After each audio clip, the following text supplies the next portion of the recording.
Kabosh's piece truly encapsulates the different connotations around the idea of the centre and the warning inherent in the title of our event, which of course is a quote from Yeats's famous poem, The Second Coming. And one line in the performance particularly stood out for me as a kind of perhaps a mise en abîme for the brilliant short play we just watched, and for so many of our current challenges, of course. And so many of those challenges were actually directly addressed in this quite complex piece. So I quote from the piece because that kind of really struck me as really central to that idea. We have to create a space in the center for informed and truthful news, or the center will not hold and the lunatics on the fringes win. And then, of course, the performance interrogated in such depth the complex and contested meaning of the very concept of center and what that might mean in all its various different connotations, specifically relevant in relation to an idea perhaps of a middle ground on the island of Ireland, and then highly relevant now in relation to Brexit for these islands, and then in the wider European and international context, there are very important connotations. So William Butler Yeats's famous poem, The Second Coming, was of course written during the 1919 post-war apocalyptic mood, and also during the flu pandemic of the time. He had some personal experience in his family with that as well. So he also explained later that his poem foretold the rise of fascism and the Nazis.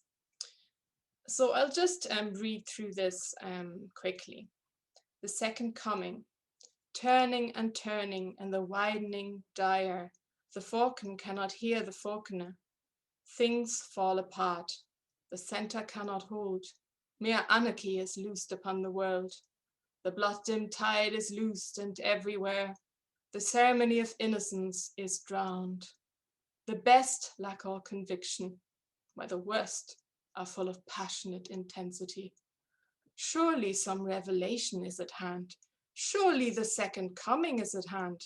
The second coming? Hardly are those words out when a vast image out of Spiritus Mundi troubles my sight. Somewhere in sands of the desert, a shape with lion body and the head of a man, a gaze blank and pitiless as the sun, is moving its slow thighs, while all about it real shadows of the indignant desert birds.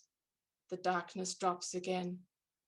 But now I know that 20 centuries of stony sleep were vexed to nightmare by our rocking cradle. And what rough beast, its hour come round at last, slouches towards Bethlehem to be born.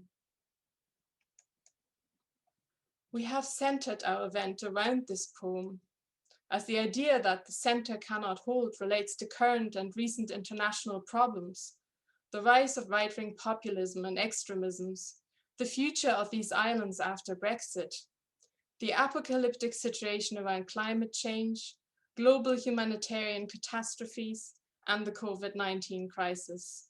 And we feel that it addresses the need for decentralized, devolved, regional solutions, as well as closer European and international collaboration towards which we believe theatre makers can be the avant-garde. This discussion event has been an exciting collaborative effort of theatre makers and thinkers from across these islands and beyond, with the general theme originally initiated by Tony Fegan and Michael Walling. Together, we then developed a concept for a series of these events and hope that this one will not be the last one, but just the first one to start a conversation about localities, creative practices, and audiences. The panel will now kick off a debate, inviting you to explore how theatre and democracy can interact in the locality and in alliance across these islands and beyond. Can local theatre and exchanges across locations create a new metaphorical centre from the margins and encourage people to jointly reimagine a more democratic future? Please do put your responses or questions into the chat so we can moderate the audience discussion later. Paula McFetridge is the artistic director of Kabosh, a leading independent theatre company in the north of Ireland, which has developed a reputation for giving a voice to sight, space, and people. Michael Walling is the artistic director of the intercultural theatre company Border Crossings, based in London and Sligo, and they have been building creative relationships across continents for many years. Tony Fegan is the director of Tallaght Community Arts in Dublin, which creates opportunities for artists and the people of South Dublin County to explore together the transformative and celebratory power of the arts for the well-being of all. Jeremy Turner is the artistic director of the Welsh language theatre company Cwmni, Theatr, Arad, Goch, and the company based in Aberystwyth specializes in creating contemporary theatre for young audiences in Wales. And its working language is Welsh, and its production are performed in Welsh, English, and other languages. And the company tours extensively around Wales and abroad. Turner was also an executive member of ASSITEJ International for 6 years and has been invited to many international events to speak and to lead workshops for professionals and for students. Gary Funck is the artistic director of the Nordfriisk language theatre company at Nordfriisk Theatr, based in the Nordfriesian county capital of Husum in Germany. Graham Jeffery is professor in arts and media practice at the University of the West of Scotland, and his work spans participatory and community arts practices, creative pedagogies, cultural policy, and urban and community development. And I'll invite Michael now to give us his response to Kabosh's event and related to his own intercultural theatre work and to the theme of our event. Thank you very much, Ava, and thank you also to the Kabosh team for kicking us off. It was described as a provocation, and I feel suitably provoked, which is great. Not least because, you know, set beside the Yeats poem, set beside all these centenaries which are now coming up across these two islands, there was that line right in the thick of it about it's not about being colonized, it's about truth. And I think probably that should be the motto of our movement, that what we have to do is uncover the truths. And I'm speaking tonight from London, from the place which has constantly thought of itself for such a long time as being the center, and is now proving to be the center that cannot hold. And it's because of this monumental post-colonial hang-up, which we're seeing more and more of as the Brexit process unwinds and the desperate arrogance of the kleptocracy plays itself out in this kind of sub-Churchillian public theatre that we're witnessing. And so a lot of what we've been doing in the last few years with Border Crossings has been about trying to chip away at that ongoing imperial mentality. So we've been running a festival called Origins, which is a festival where we gather in London artists from the indigenous cultures of the world. So that's a kind of acting back to the perceived center, and a recognition by us as internationalist, progressive, I hope, theatre makers in the 21st century, that there have to be healing processes on an international basis between the country which colonized those lands and the lands that were colonized and the cultures that were colonized, and the recognition that actually there's a huge amount that is of enormous value to all the global debates which Ava's been outlining to be found in indigenous cultures, precisely because they were on the receiving end of colonization and therefore do not have that same lunatic, arrogant, imposing mentality which characterizes so much of Western thought.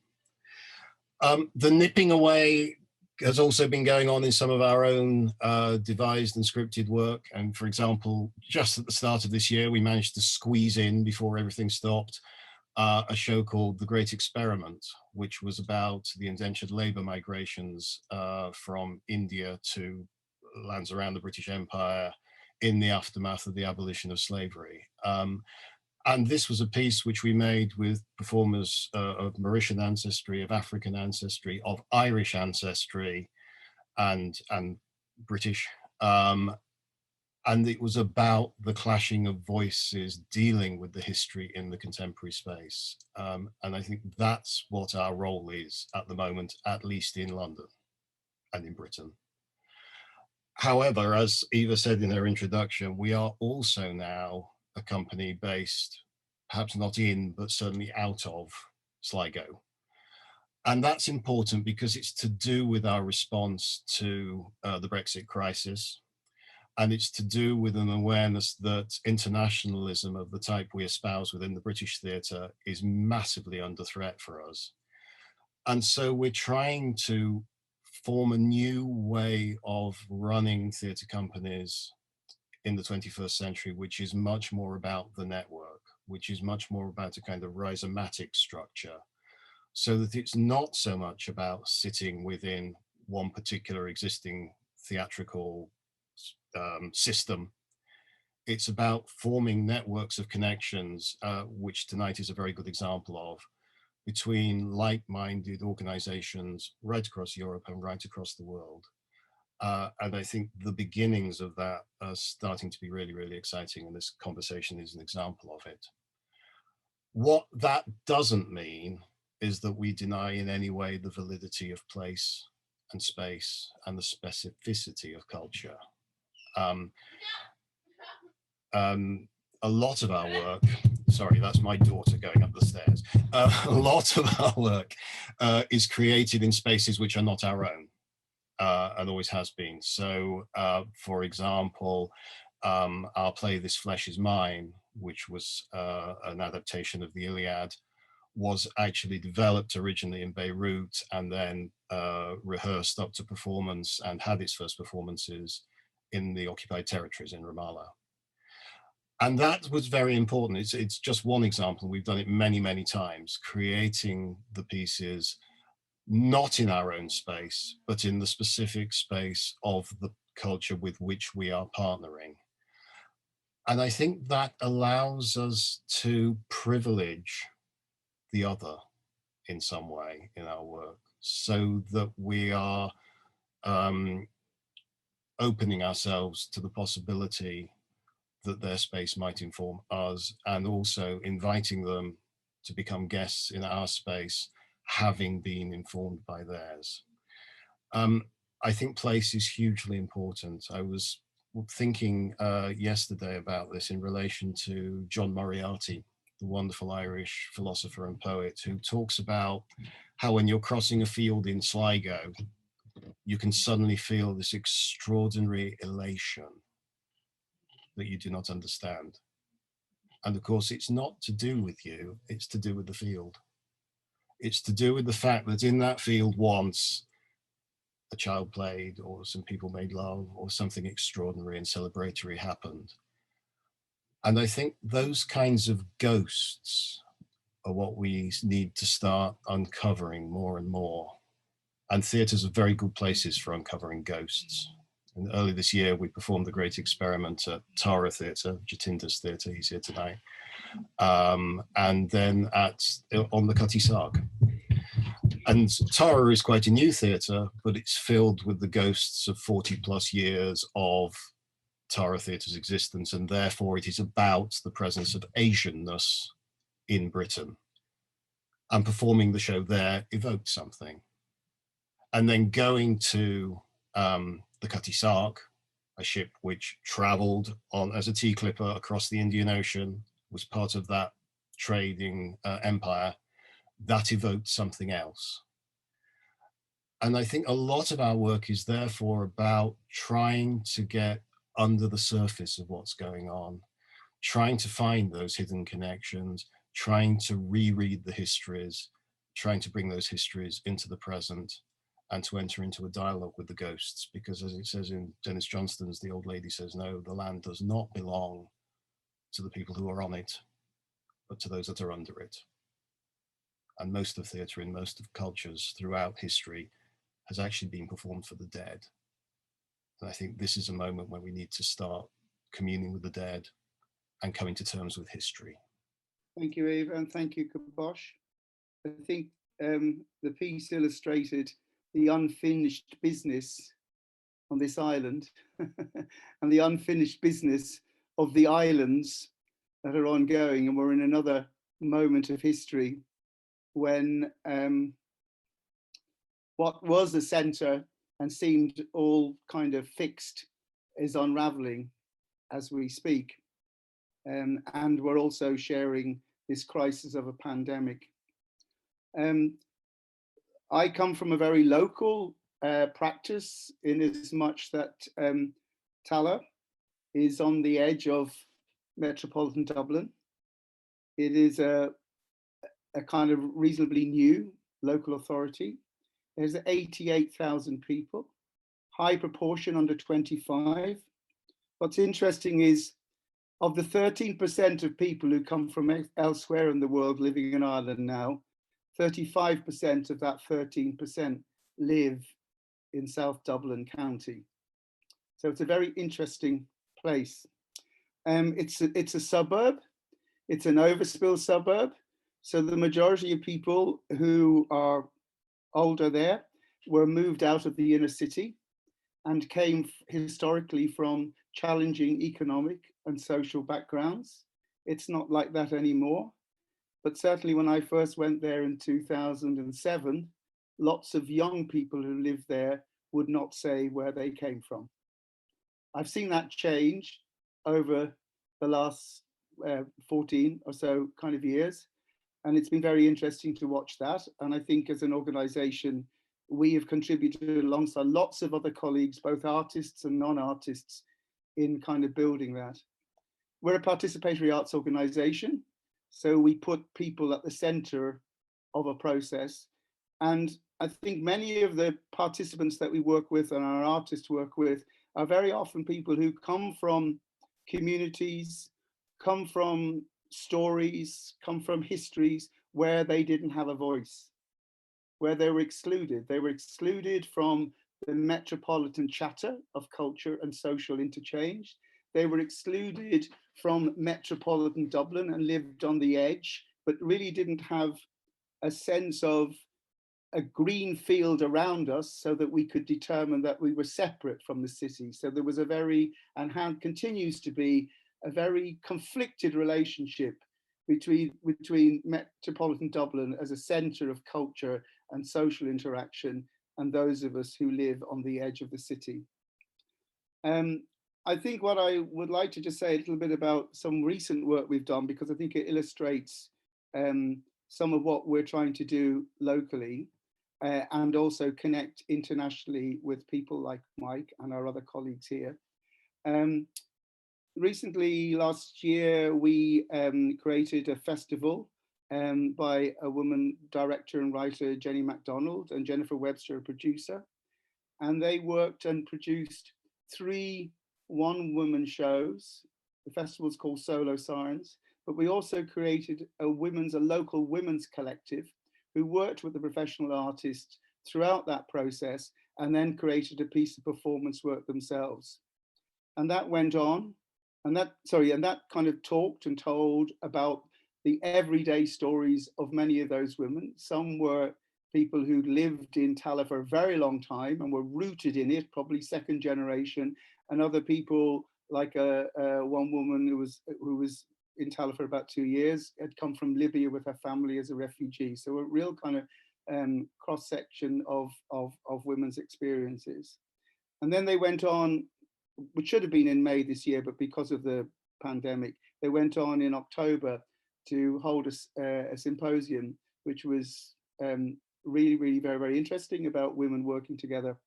What was interesting about it was that the whole of the initiative was directed and produced by a group of professional women. So it was a wholly female-led project. And what's emerging from that is a second piece of work that we hope will be premiered next year in July, which is called César, which takes the mythological story. If you know anything about Ireland, we're full of myths and stories and origin stories, all of which conflict with each other. And that makes it very challenging and very, very interesting. But this story is about 50 women, well, there are 150 women who sailed from the Middle East because they don't get onto Noah's Ark, and they decided to strike out on their own. And 2 of the ships get lost. So 50 women and 3 men arrive in Ireland, somewhere back in prehistory, and they land. And it's the story in their mythology, it's the story of them settling. The 3 men, of course, run away. They can't hack it. And so the women are left to kind of carve out this new future. We're working with our core group of women that we created last year, but we're going to have 50 women involved in a piece which will be a site-specific open-air performance piece, which will lead, hopefully, into a theatre building somewhere next July, and an exploration, a contemporary exploration of this business of migration to a place, from places, resettlement, both at a local level and at an international level, and see really what the voices of all of these women and many other women from across our communities give to that story in 2021, with all the stuff that's around us at the moment. I think I'd like to kind of finish to say that, you know, one of the things which was illustrated really well in the Kabosh piece is this business of the distraction of the 24 hours news media, and everything has to be hyperventilating. And what people feel is that somehow they can't get their story about their own particular specificity and locality into this noise. And I think what I hope from this network of people that we've all come together is that many of us have been in the way that there was a center, which was a metropolitan center, which is kind of spinning out of center, that maybe some of those voices that have been on the edge become more voluble in the spaces that we're moving into as we move forward into a very uncertain future. Thank you. Thank you so very much, Tony, and thank you for raising those issues about encouraging voices from the edge and making them more visible. Really important contributions there as well from Tallaght Community Arts. Okay, so can we have Jeremy speak now, please? Can you unmute yourself? Thank you, Tony again.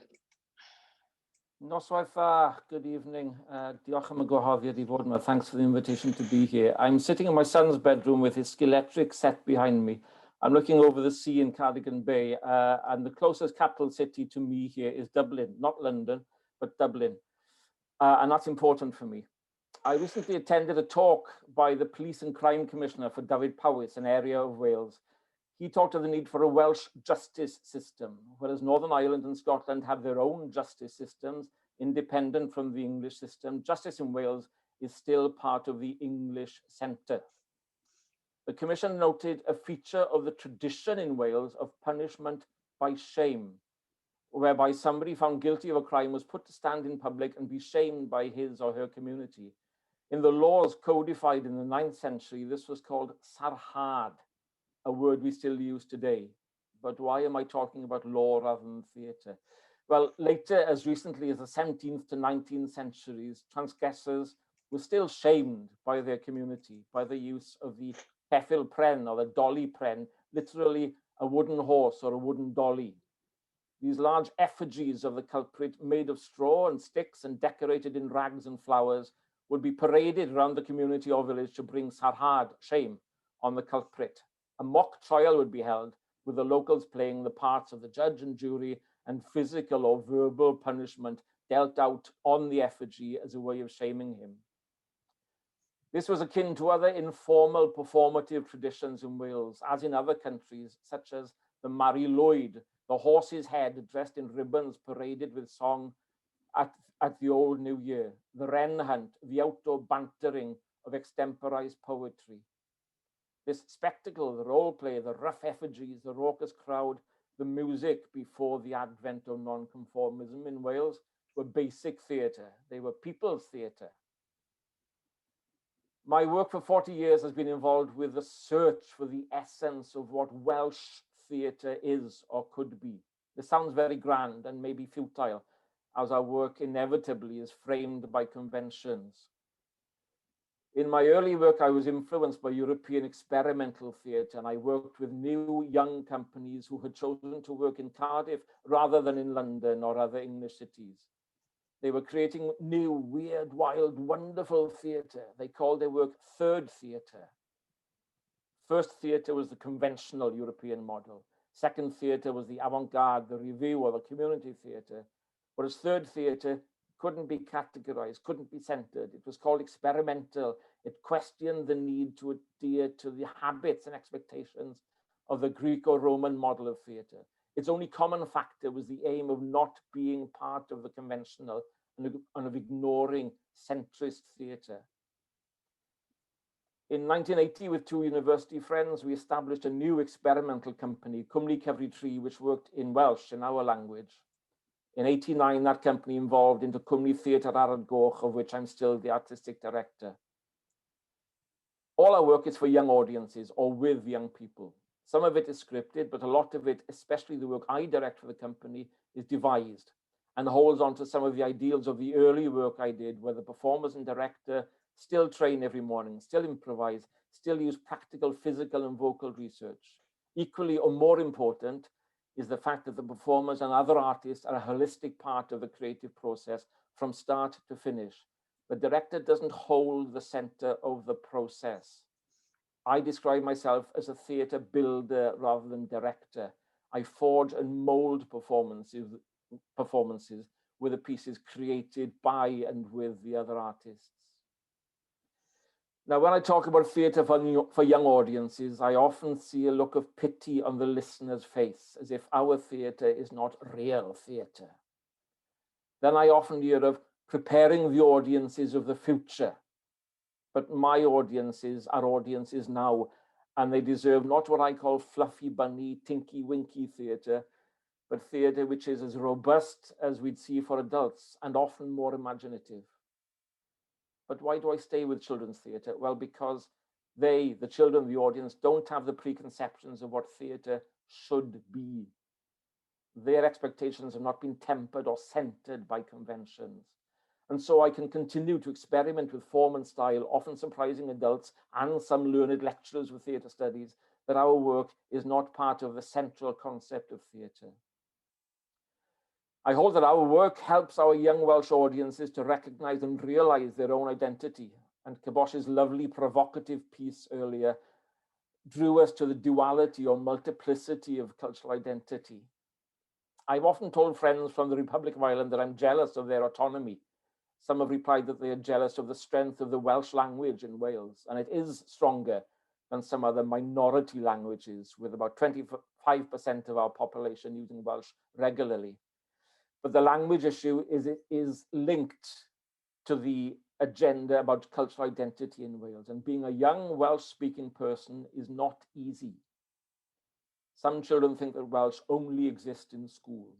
Some are belittled for being the only child in the school from a Welsh-speaking home. Some see the names of their fields, their beaches, their houses, and even villages still being changed by incomers. Brian Friel's play Translations is still ringing loud in Wales.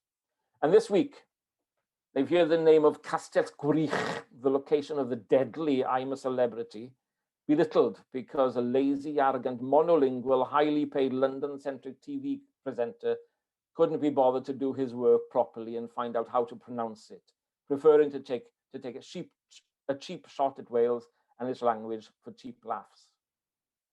But there is cultural provision for young Welsh-speaking audiences. There are TV programs, a vibrant publishing industry with fantastic original books. There are social and cultural activities, and there is theatre through Arad Goch and a couple of other theatre companies who work and perform in Welsh. And as well as performing in Welsh, we're also starting every project from a very different point from that of our monolingual colleagues, because of our awareness of contemporary and traditional Welsh culture, history, expectations, and social references. Our work is for, with, and by young bilingual people. And when we hear two lads coming out of one of our shows saying in Welsh, "Oh, that was cool," and his mate said in surprise, "Yeah, and it was in Welsh," as if Welsh and cool shouldn't compute. And when another says, "I remember you when I was in little school, you were our company," we know we're succeeding in building part of their identity. For many years, we've translated some of our productions into English. This is because there is almost no provision of theatre created in Wales about being a young Welsh person in Wales in English. So ironically, the cultural provision of monolingual English-speaking children and young people is much weaker in all the media and art forms than that for those who speak Welsh. I don't have time to go into this, but that's a long other debate. We also, as a company, perform abroad in recent years in Russia, South Korea, Tunisia, France, Catalonia, Poland, when we translate key parts of the plays into the local language. We also organize an international festival, Opening Doors, which enables us to put Welsh theatre and Welsh theatre for young audience in a wider cultural and linguistic context, jumping over our bigger neighbour to our east, and believing that we're created far away from the centre. We've only ever twice performed in England in 31 years, that our work can be and should be good enough and confident enough to be seen on an international stage where there is no centre. Thank you. Diolch. Thank you so much, Jeremy, for this fascinating account of Cwmni, Theatr, Arad, Goch's amazing work. And what strikes me especially is the directorial approach of building the performance that you speak about. And it reminds me of Ariane Nushkin's work in France as well. Perhaps there are connections, I don't know. You might want to go into that afterwards in the general debate. And obviously the multilingual approach is fascinating, and it's very much connected to Breton theatre practice in Brittany that I kind of did some research on. Okay, we have Graham joining us now, so thank you again to Jeremy. Hi. Can you, yeah, yes. Perfect. So I'm speaking as an English person who's been living in Scotland for the last 16 years. So I have this constant sort of imposter syndrome of being able to speak with my kind of rather RP Southeast English accent where I grew up. But actually I've been up here living and working out of Paisley in Scotland, which is where I am. And my front room here is the front room of the starch merchant John Armour Brown, for whom this house was built. And John Armour Brown was one of the founders of Brown and Paulson Starch, that great, huge multinational imperialist starch company that went on to make corn flour all over the world. And I'm often think to myself about how far Paisley has fallen from its days as a kind of a multinational hub of empire, where that somebody on a modest academic salary can afford to live in the great ruins of John Armour Brown's house.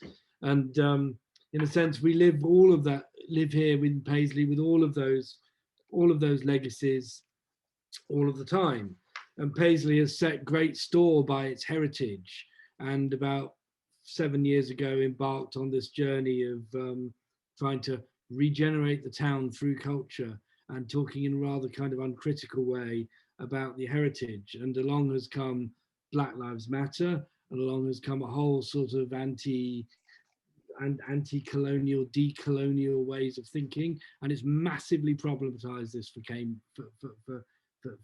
Paisley, in the sense that all of our street names, Cotton Street, Thread Street, the names of the buildings, the names of some of the people who were slave owners, which sit on the buildings, which were being rather trumpeted as this kind of great example of Paisley's sort of deep internationalist outlook, are now all being massively problematized and troubled, which is a good thing.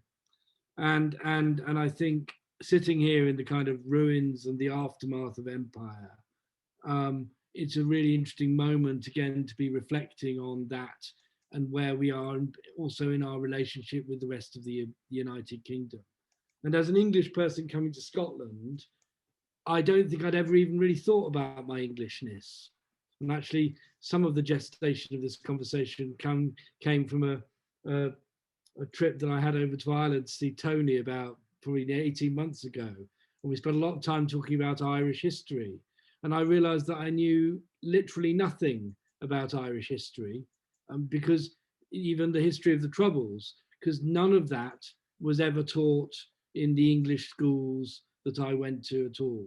So, you know, my profound ignorance as an English person who grew up through a fairly standard English kind of education, now living in Scotland after 16 years, and actually most of my work currently is in India, except it isn't because I have to be here because of the pandemic.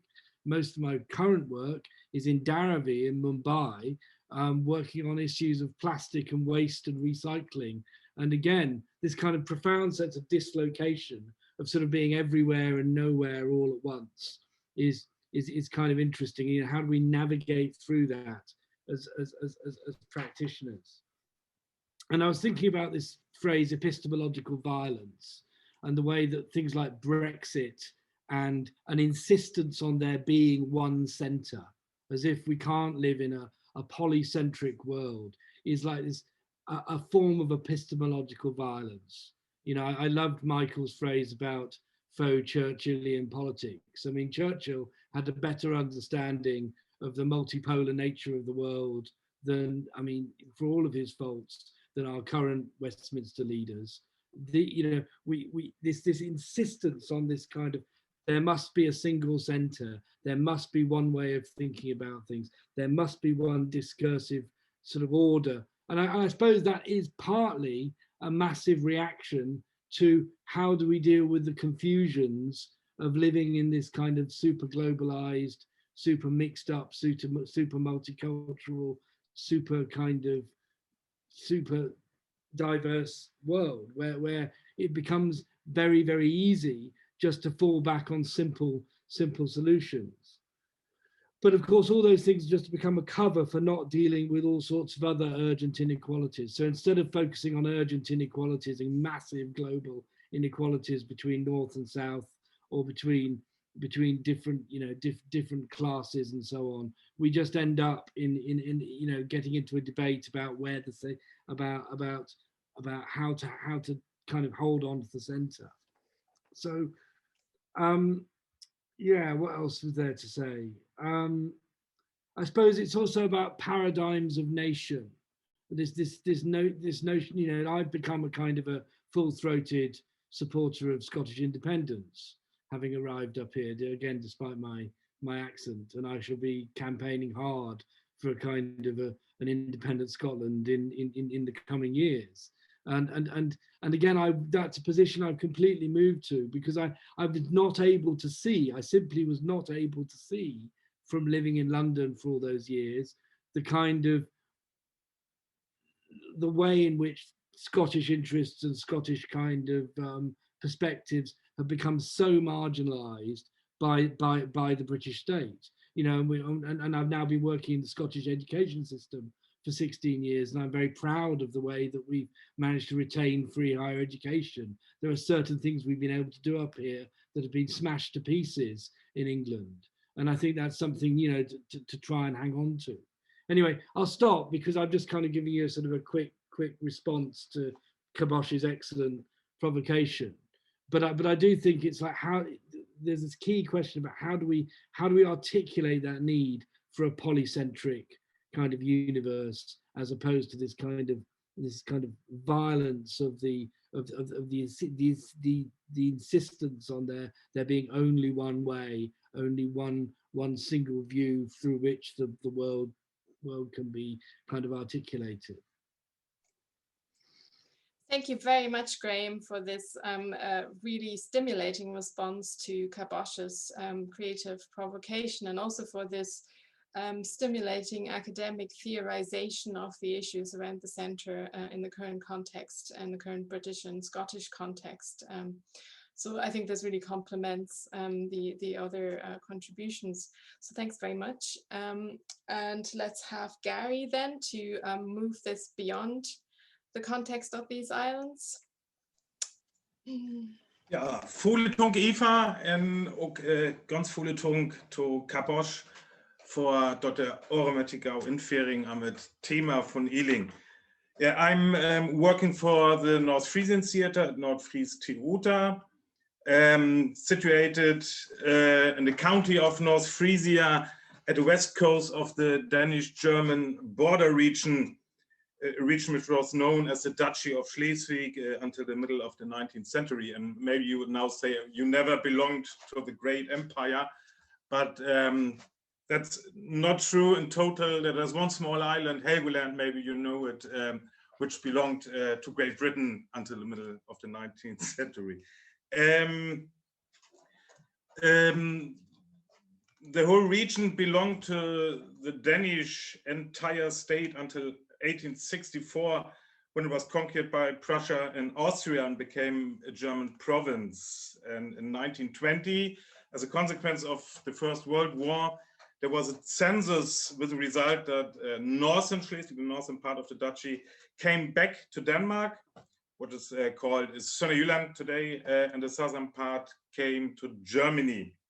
So like in Ireland, the border is dividing a region, sharing the same history, sharing the same languages, and sharing the same culture.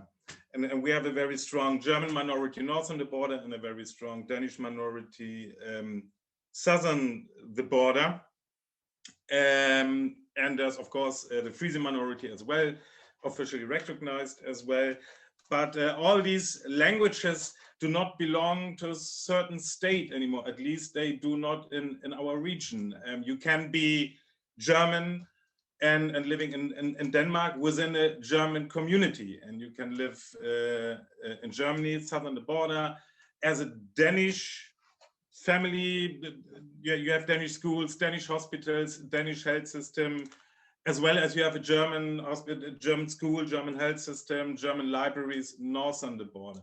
So language cannot be the main aspect of nationality, and especially when looking on these two languages existing as well, which is Frisian and which is also South Juttish, a language which was widely spread in the area until 100 years ago, but which has almost diminished today, the same destiny like the Frisian language. And both languages are still existing northern and southern the border. And we were just busy, for example, just with a film project in all five, a feature film in all 5 languages of the region, not only German and Danish, but Low German, recognized as an own language as well, and Frisian and South Juttish. So all 5 languages, and we shot on both sides of the border. The whole plot, the whole story did not accept the existence of a political border between both states. It's just the region. And what happened, of course, during the work is that all of the staff and the cast developed this very strong feeling of region, being independent of a center, not Copenhagen, not Berlin, not London, not New York, no Paris, but a region is so important. And it's the region where you can work together, where you have a direct influence on the things happening, being not defined. I'm always wondering, the term center fell so many times tonight, but what is a center? I do not really know how to define the center. A center is always defined by the edges. It is the middle of a distance between 2 edges. But do we really want the center to be defined by edges?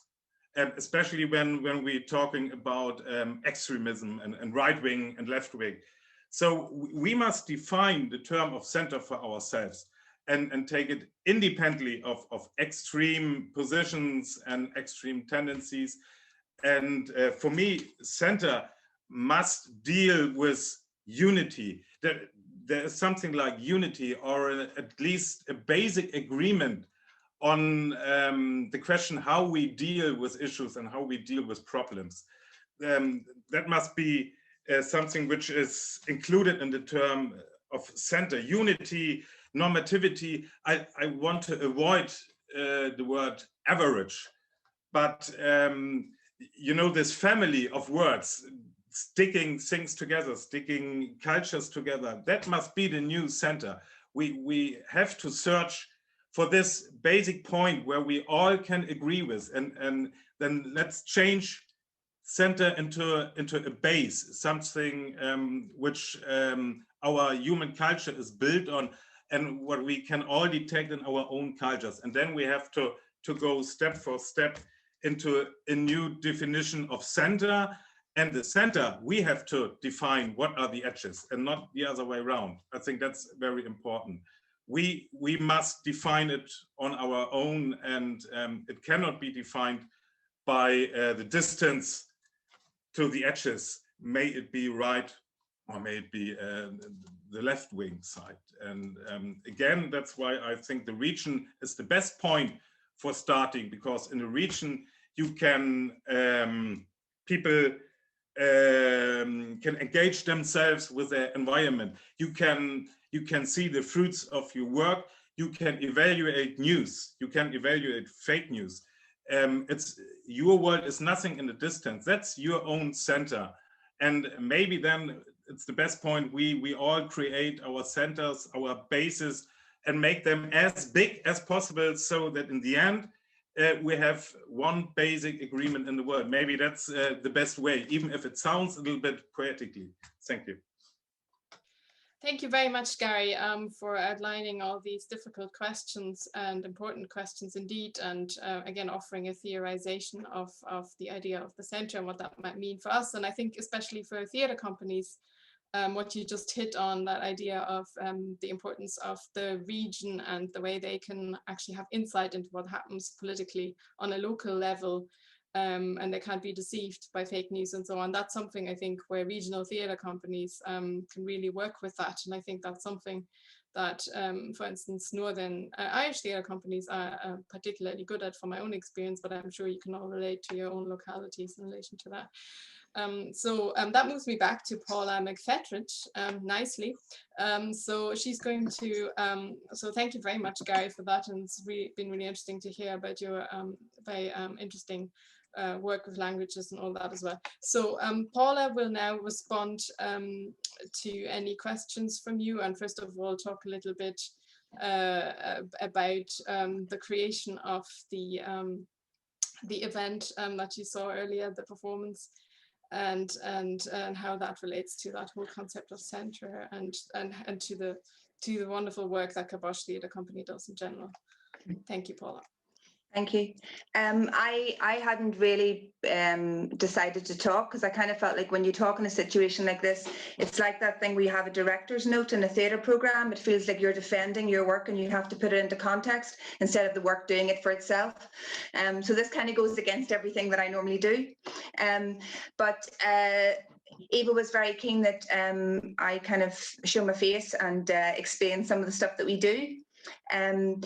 We are a theatre company based in Belfast, and it's interesting when you hear the kind of, you know, the various organisations that have been part of the collective that has formulated this conversation about the centre cannot hold, and how we share our practice, our methodology, and look at potentially how we can influence policy and strategy as regards giving voice to those that possibly do have a voice but their voice isn't being heard, or whether they're the voice that are on the edges, if we like the word the edges, or whatever those voices are, to inform us to be better citizens and to look at embedding artistic practice into this idea of how we shape a society that we all want. Inevitably, when we started this whole conversation, we didn't really expect us to be in the middle of the pandemic that we're all in, and how that's made us reassess our practice and reassess how our voices are heard. And inevitably, this would have been a live engagement, and it would have been one of many. So the piece that was created this evening, we very much created it for the idea of being on Zoom, and it was obviously written very, very recently in the last couple of days, because we had to wait obviously until the we felt we had to wait until the US elections had happened, and until we understood what particular types of lockdown we were all in, because our societal influences at the minute are changing so quickly. And I think that is one of the great gifts that artistic practice gives us, is that we can be reactionary. and that our role is to be responsive, and our role is to use the methodology that we've all developed over years and the language that we've used and the networks that we have used to ensure that the voice is always relevant. And I think that that's why artists and what they do is quite brilliant, because it is about being in the moment, and it is about shaping new conversations, helping us look at the world differently and inspiring us to open our minds. But it's interesting, that thing you were talking about, Gary, about you know, like where the centre is, whether as artists we want to be on the edges. Is the edges where we want to be? But obviously, if we are responding to something, we need to also have conversations about what that perceived centre is and what we would like that centre to be.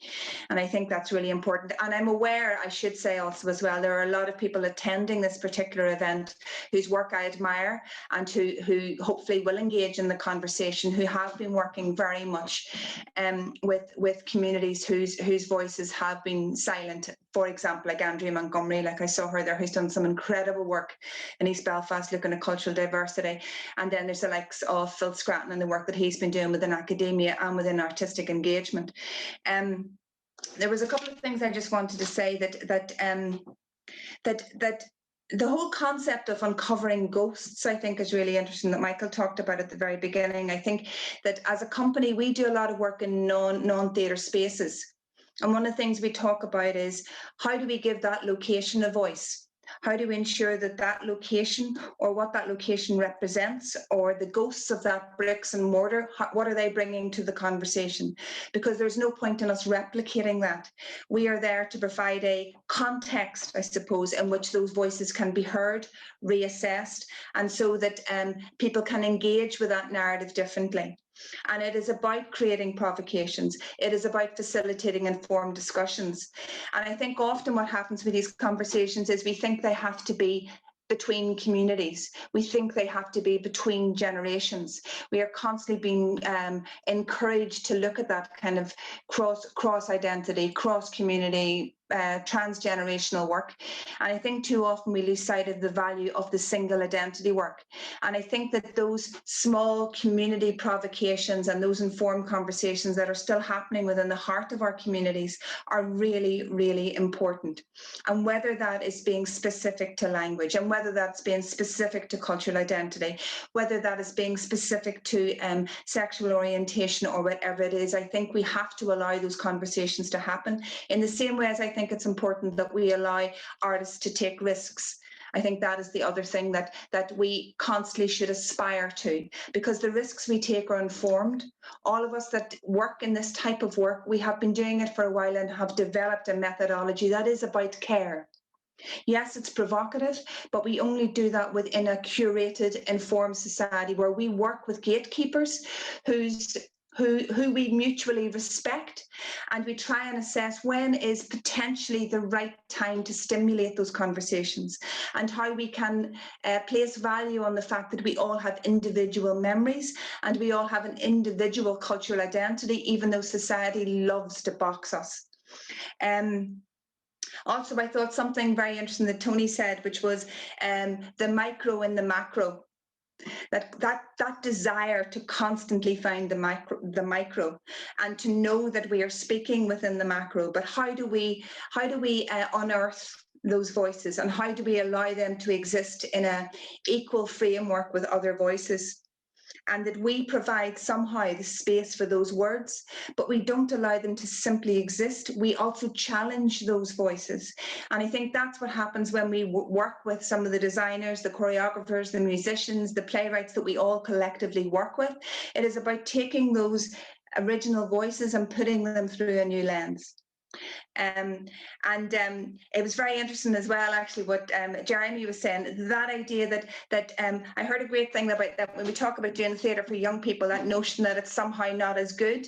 And somebody had said to me, just because they're smaller doesn't mean to say what we give them is smaller, that they are our new citizens. They are the people that are going to shape the new narratives, and that each of us have a role to play in that. I kind of feel I should stop. As I said, like I hadn't really intended to talk a lot. I did think it was really important that if we are going to have a conversation about artistic engagement, that we had a piece of art at the start of it. And great respect to Eva and the George Mitchell Institute for allowing us to commission the piece of Vincent and to pay the 2 actors to do it. Because again, we felt it was important that somehow through something like this, we need to place value on the artists, and so we did want to pay them, and we felt that was important. This is the first of many conversations that we hope to have, and it's great to see so many people here, and thank you for the chance to speak.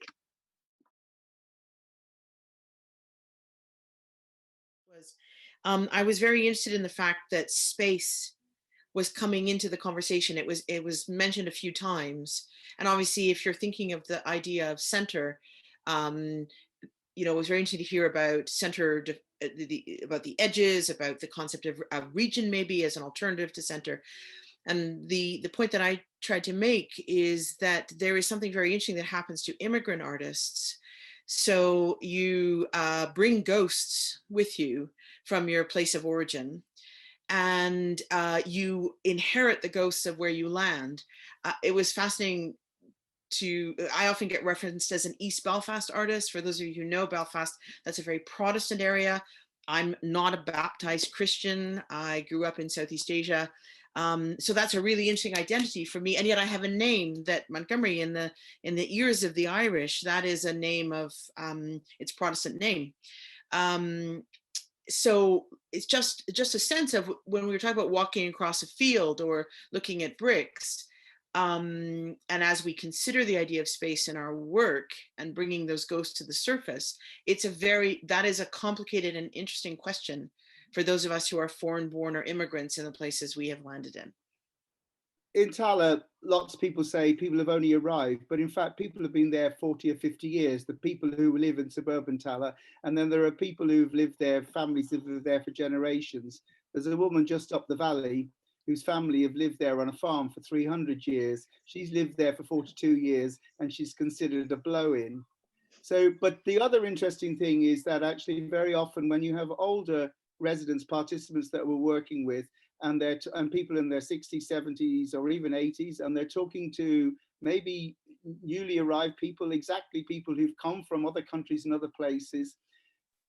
When the space is created, the exchange to the displacement that people feel, some of these people were displaced from the inner city, and the kind of, in a way, the coziness to some extent, although very challenging economically for them, and put out into a place which seemed like the Wild West and the wilderness. And when they begin to exchange those stories with more newly arrived people, they find this very interesting common ground, which is this business. How do you settle down somewhere?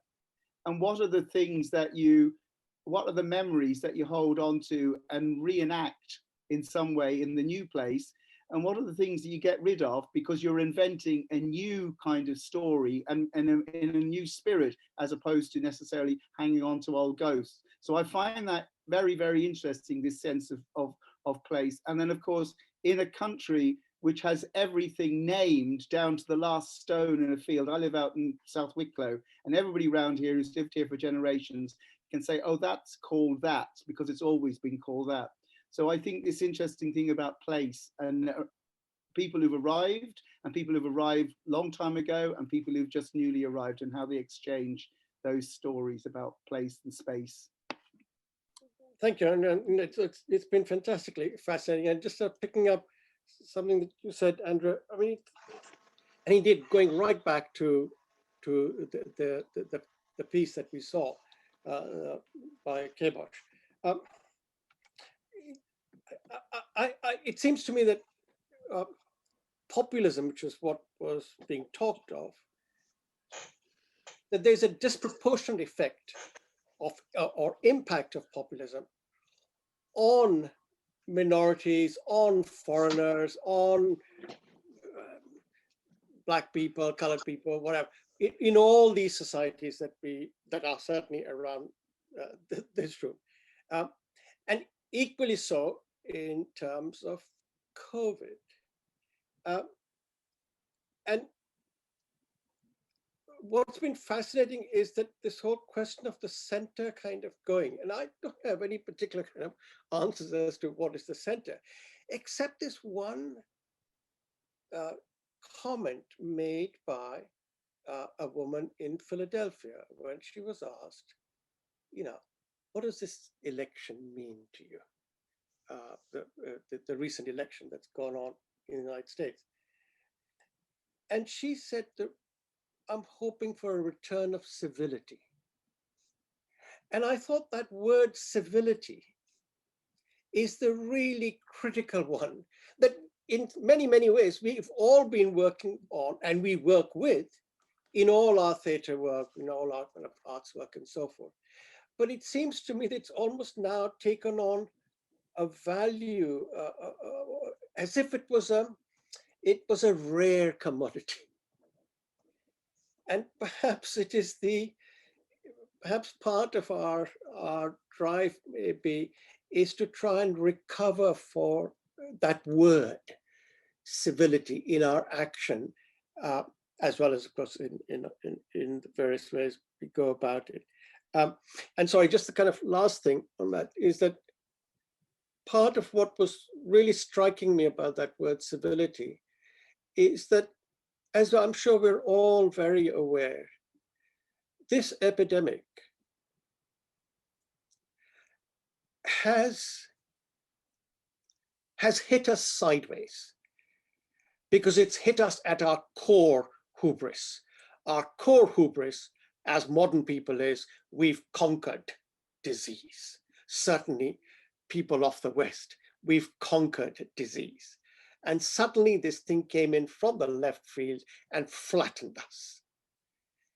And in a way, it sort of kind of reminded us of all sorts of things, our mortality and all those sorts of things. A nephew of mine, who's only 6 years old, kept on saying, am I going to die? Looking at his mother's mask.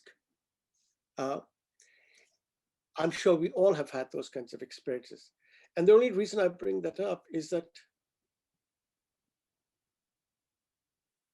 I'm not sure, and I suspect that I am part of a whole number of people that are here now, of what is the shape of our art as we go forward. When there may be a resistance to wanting to kind of gather. Is civility, how do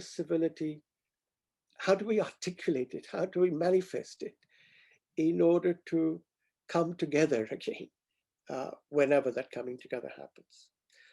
Our journey for Terra Nova as an intercultural theatre company has been about working towards processes of being able to sit in value dissonance.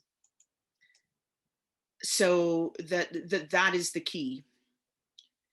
And I think it underpins civility, it underpins work, it underpins, so that ability to construct a process where you can recognize values and understand that you have to sit in value dissonance to work across the world. Because I don't agree that we have, I think there's many, many issues that get in the way of what we easily call common humanity. And it's really important that we don't slip into inviting the less powerful to have the right to fit in with the powerful. Oh, you have the right to come into the room, how nice for you. And actually, if you focus on value dissonance and understanding that our values will probably be different, then you can make work in that place. That's just I believe that that's the essence of the stability. If I can respond to that, because it so echoes with our work of border crossings. And I think also very interestingly with something that Jeremy was saying about what it means to be a theatre director in this changing dispensation, that it is absolutely no longer the romantic view of the individual genius. And we also, I think, are seeing the death of the author. And, you know, I'm echoing Roland Barthes and all of that, but actually the single authorial voice is far less meaningful in the world that is now being created, where many, many different people are coming into our spaces and gathering together, things have to be communally created, and they have to be created through fierce and tender contradiction, through the possibility that the different voices will clash and that it will be massively uncomfortable. And I think our role as theatre makers is therefore to make the spaces where that can happen. And that actually doesn't mean a safe space. It means a space that's safe enough to be dangerous. Because that's when you get the drama, and it's only when you get the true drama that you will get the democracy. And so, of course, the larger civic picture of that is to resist assimilation, as you were saying, Andrea, that we can't just say there are now people here who have to behave like us, and no, because that's, first of all, it's colonial and fascistic, but also it's denying the great opportunity that diversity offers to us.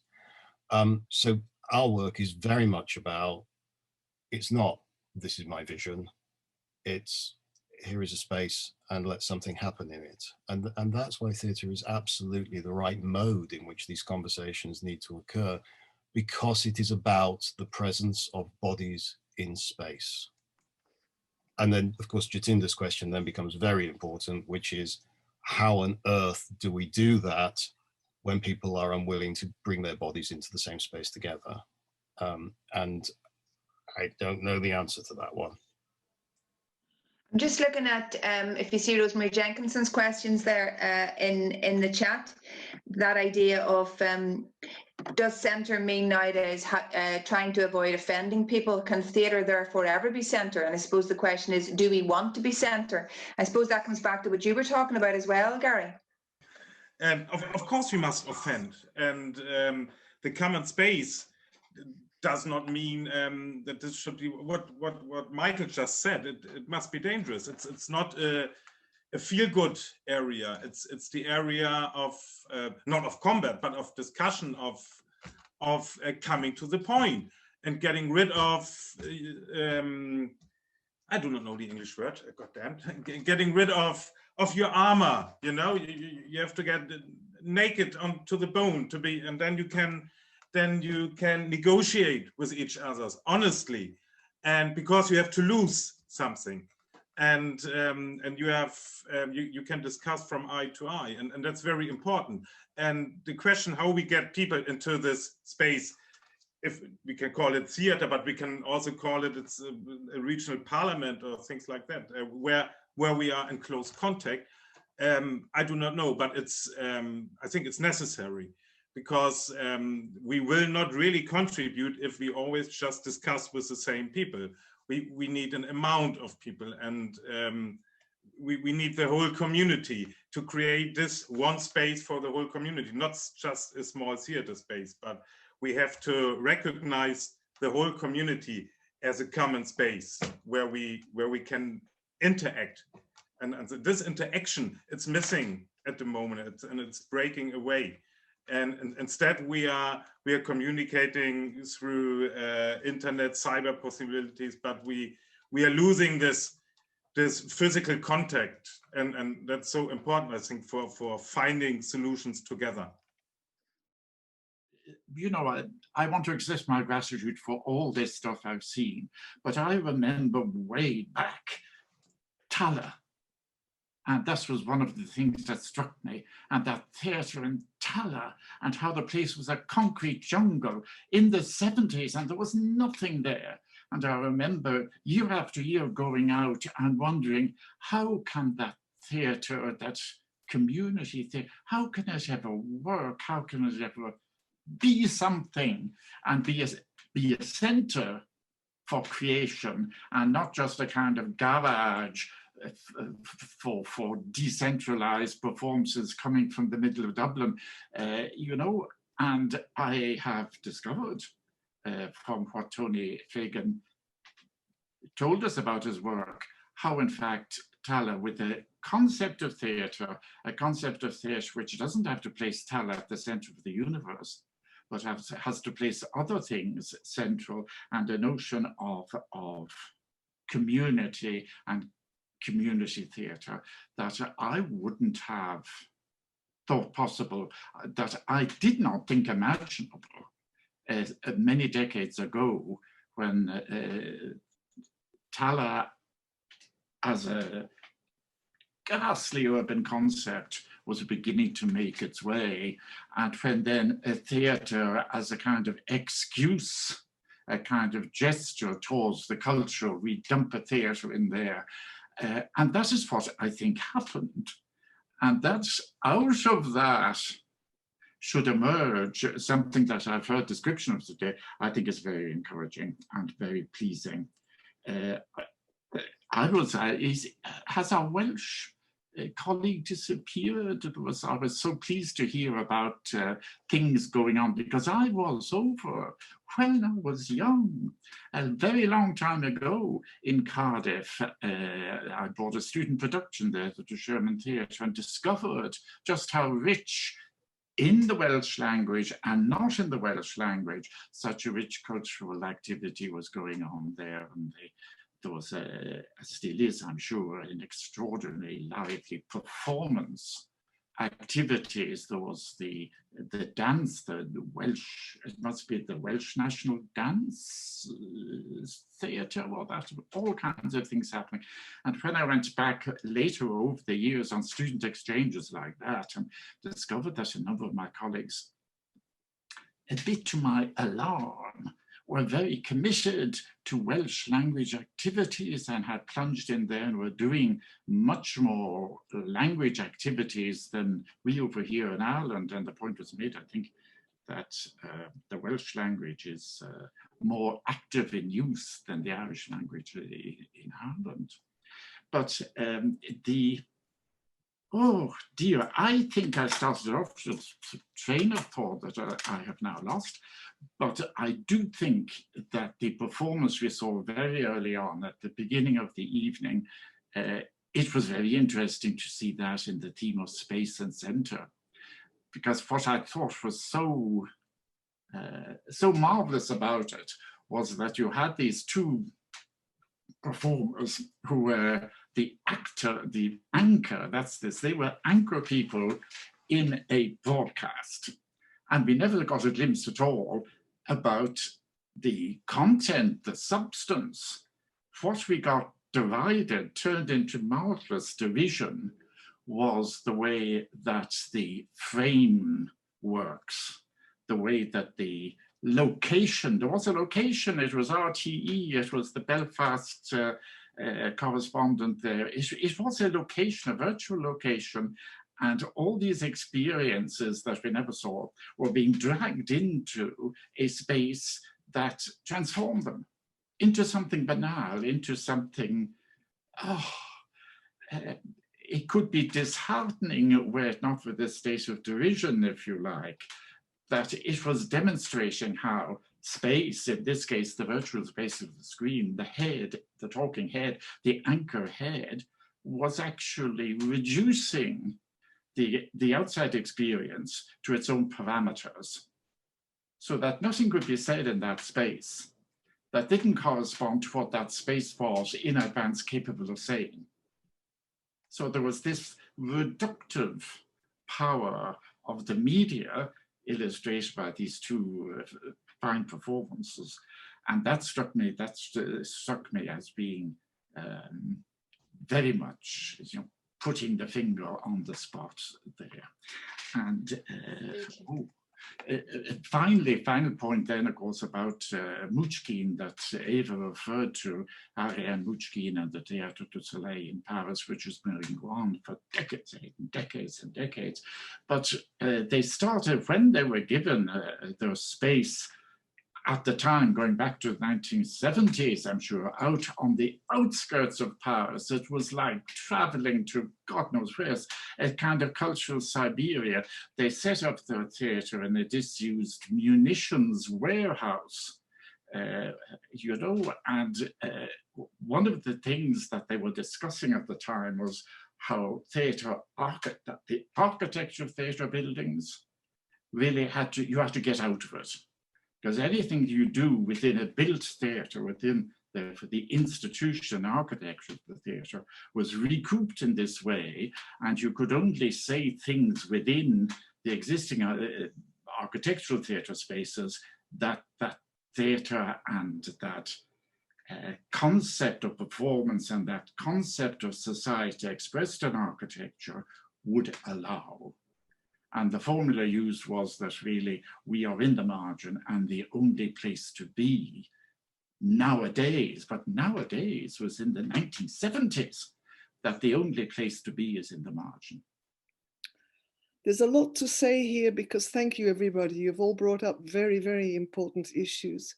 I think what I've been thinking through most of this has been actually the notion of the center is a political notion, isn't it? It's historically the idea of the nation state, at least for the modern period. It's the idea of central control with variations on democratic themes, not all successful. I don't think even we've ever reached democracy personally. We're trying to go there, but name me one country that actually has it. And I don't think the United States has ever been a model for us to follow, despite all the propaganda with which we've been fed. This has come out very clearly, grâce à, not thanks to, but because of the COVID pandemic. And the COVID pandemic is in fact bringing to the surface all the weaknesses, all the difficulties, all the inequalities and injustices that we have generated and argued against, and some of us has fought against, but essentially which have managed to survive and stay. So the task probably is to really seriously take them all in hand. How we do this is not to be answered in one question and not in one discussion. But I keep thinking of Gramsci here. You know, when Gramsci talked about the various forms of intellectuals that every social class and every social group in it, this is the sociologist in me speaking, because no sociologist can actually ignore the question of class. It is here. We can't pretend it isn't. We can masquerade it, but in fact, the inequalities, not only of opportunity, but the inequalities of being able to be together, as Jatinda said, or how and why don't we come together when ideally, really, the situation invites us to. As Jatinda's theatre, which I've known for a long time, as he also knows, has always invited multi-ethnic groups to come in. Multi-ethnic groups won't come in easily, and there are many reasons why I think they don't. But you know, Gramsci taught us an important lesson that we've forgotten about the centre, that if the centre is there as a political structure, it's also there to create those class and reproduce those class structures and all the kinds of benefits, or as my old friend Pierre Bourdieu would say, the habituses of the different social groups within the different classes. And so the organic intellectual that Gramsci was talking about was in fact an argument for the thinking that groups have about themselves and the generation of their individual cultures that they have within a bigger thing called a social whole. Now, I'm not sure that that concept can even last today, given that the center that you've been talking about has imploded and imploded seriously. Where is all this going?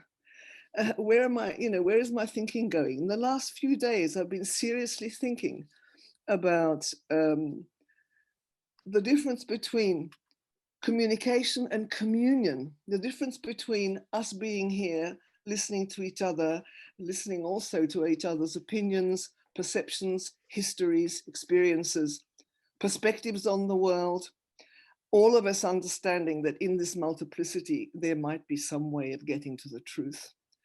But you see, there is this problem that the internet is also exacerbating in some sort of curious way, that it's a godsend because it allows us all to come together now. So we can defy a kind of center that requires structure. We can defy it by being individuals locked in our houses, coming together and sharing ideas. But that I would call information, and I'd probably call it communication. It's not communion. Communion is the closeness of people with shared views and values. Maybe it's only through these kinds of meanings and meetings and discussions that when the COVID goes away, which will, I'm sure, happen, it's just a matter of time and effort and all of us pulling together. what are we going to do to build the new society so that in fact, many of these things that we've talked about in the name of truth, social justice, equality, and so on, actually begin to take root. Maybe this is our next big second chance. I don't know. I don't have a crystal ball. But maybe if we start thinking about this as a second chance, maybe we won't blow it the way we've blown it before.